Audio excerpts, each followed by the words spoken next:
Maswerteng gabi po, Lotto players. Narito na po ang resulta ng PCSO Super Lotto 649, Ultra Lotto 658, 3D Lotto at 2D Lotto para sa gabing ito, April 20, 2025, 9 PM draw. Kaya't kunin nyo na po ang inyong mga tickets. Narito na po ang resulta. Para po sa Super Lotto 649, ang mga numerong nanalo: 28, 16, 41, 45, 30 at 18 in any order na may jackpot price na 15 million plus.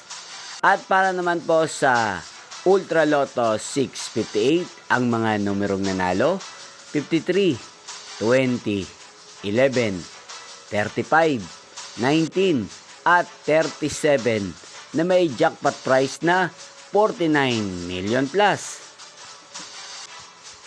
Sa 2D Lotto 9 PM result, ang mga numerong nanalo: 13 at 23 in exact order. At para po sa 3D Lotto 9 PM result, ang mga numerong nanalo: 2, 2 at 3 in exact order. Congrats po sa lahat ng mga nanalo. Inyo pong napanood ang resulta ng PCSO Lotto sa channel na to, Roderick Hernandez TV.